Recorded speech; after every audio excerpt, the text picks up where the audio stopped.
নিখোঁজ নাবালকের দেহ উদ্ধারের পর উত্তেজনা। অভিযুক্তের বাড়িতে চড়াও উন্মত্ত জনতার। নদিয়ার তেহট্টের নিশ্চিন্তপুরে উত্তেজনা ছড়ায়। গণধোলায় দুজনের ঘটনাস্থলে মৃত্যু হয়। গণধোলায় উৎপল মণ্ডল এবং এক মহিলার মৃত্যু হয়েছে। অভিযুক্তের বাড়িতে আগুন, উন্মত্ত জনতার। আর এই মুহূর্তে ঘটনাস্থলে রয়েছেন আমাদের প্রতিনিধি পিয়ালি মিত্র। পিয়ালি, গোটা বিষয়টি আমাদের দর্শকদের জন্য যদি একটু সংক্ষেপে তুলে ধরা যায়।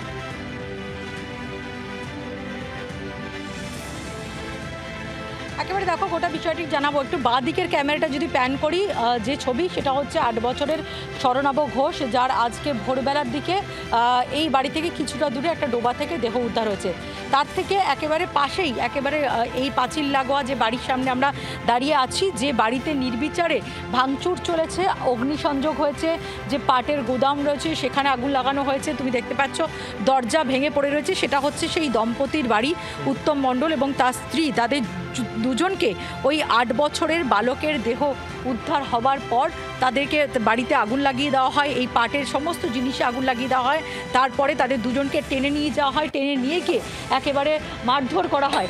এই পুরো গোটা বাড়ির ভেতরে তুমি দেখতে পাচ্ছ যে কীভাবে আগুন ধরানো হয়েছে এবং দুজনেরই মৃত্যু হয়েছে এবং একজন এই মুহূর্তে হাসপাতালে ভর্তি হয়েছে। গোটা ঘটনার সূত্রপাত তুমি দেখতে পাচ্ছ যে কিছুই কিন্তু অবশিষ্ট নেই। বাড়ির ভেতরেই তারা ছিলেন এবং তারা প্রতিবেশী এবং এই যে শরণাভ বিশ্বাস তাদের দূর সম্পর্কের আত্মীয়।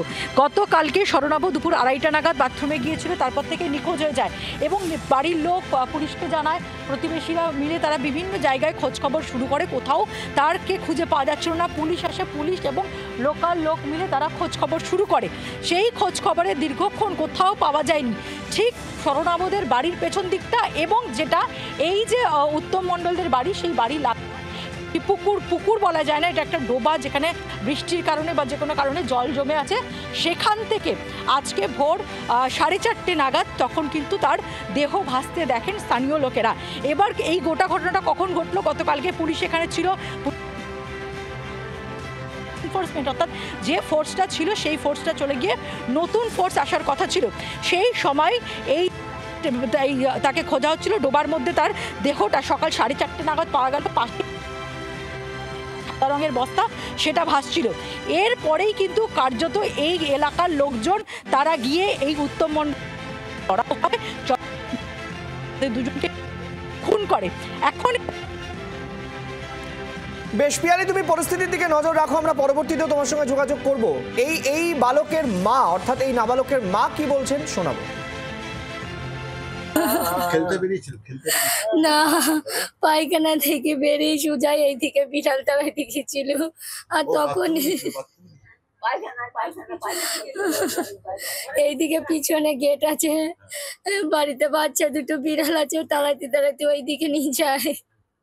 ওখানে নিয়ে গেছিল আর আমার ছেলেকে ওখান থেকে ধরে নিয়ে গেছে। তাহলে বাংলার আওয়াজ, বাঙালির আবেগ, জি 24 ঘন্টা।